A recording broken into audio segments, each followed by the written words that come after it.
Ito na guys, yung part 2 ng ating video. Sa hindi po nakakanood ng part 1, yan po yung part 1. Ayan po. Ayan guys, ang galing guys.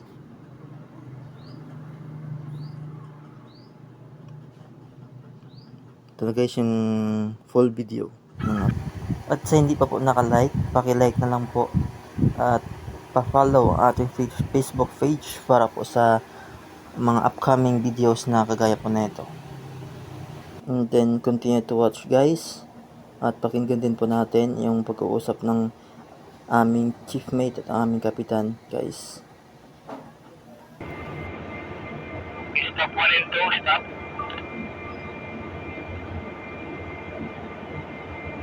Number 1 and 2.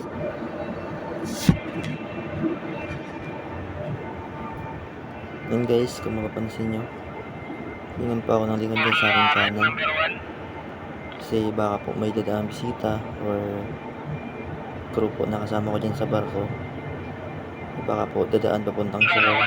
Kaya awarded po ako dyan sa gangway.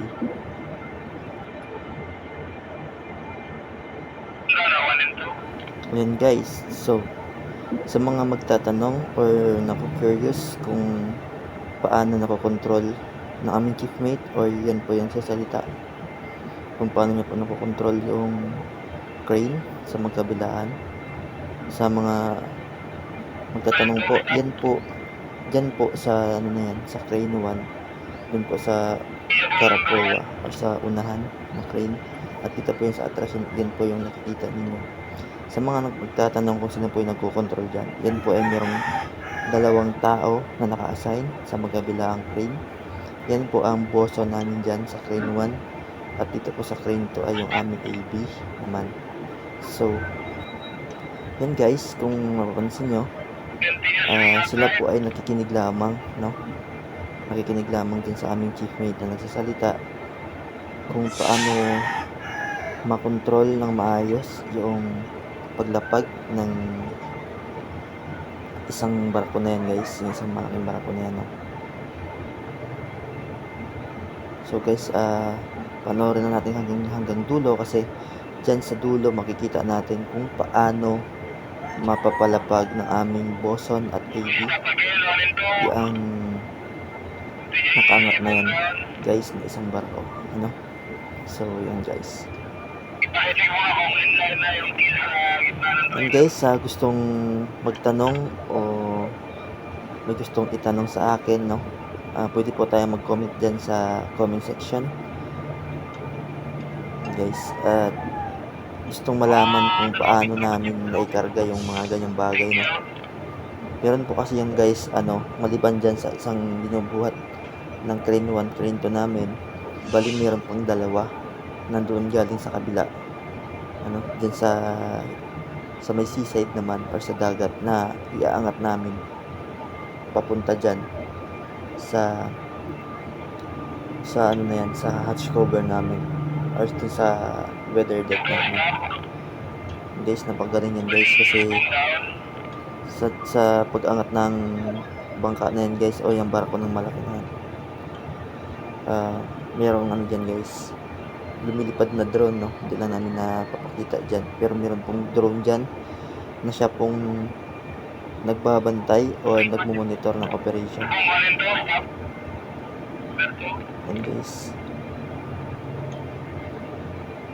makikita nyo pa guys dyan sa ano na yan, sa barko na yan, kasi ano siya, sobrang bigat, no?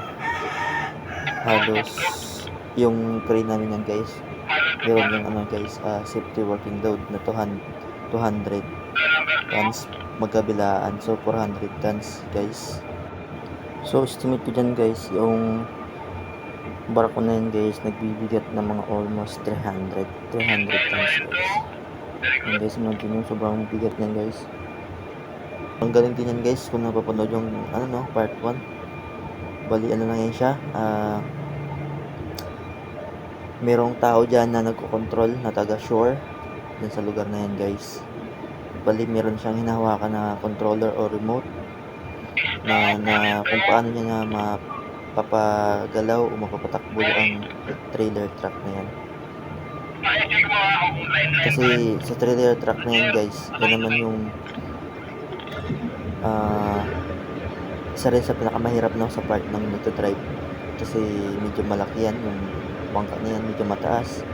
Kaya hindi siya madaling ipaikot sa lugar na yan. Kasi marami din ano dyan, zigzag na daanan, medyo kurbada. So guys, medyo hirap na hirap. Yan guys, kung mapapansin nyo ang aming chickbait po yan, napapaba dyan sa hatch cover namin. So yan siya guys, punta naman siya doon sa shore. Guys, pupunta yan sa shore para titignan niya yung bangka na yan o yung barko na malaki na yan, na kung paano niya makapalapag ng maayos na dito sa trailer truck.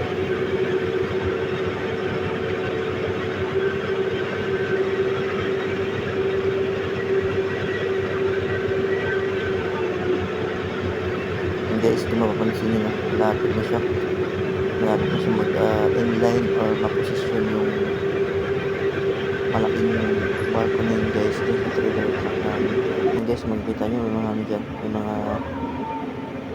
mga tatawag na stevedores, yun pong mga tao na yun dyan sa may bandang trailer truck, para po guys sila yung magtitingin kung paano makita or masilayan yung ilalim yun guys, para dun sa pagposisyon ng malaking barko na yun guys. Yun guys, lang muna yung aking share na video, no?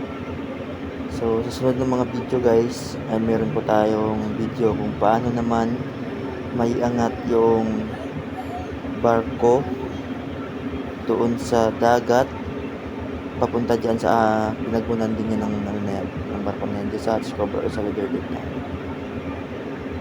Yun guys, yan na.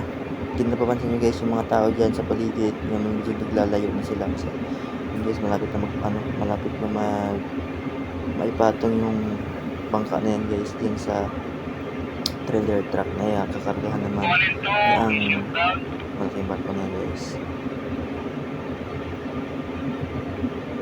So yun guys, no, grabing galing, no? Sobrang galing ng mga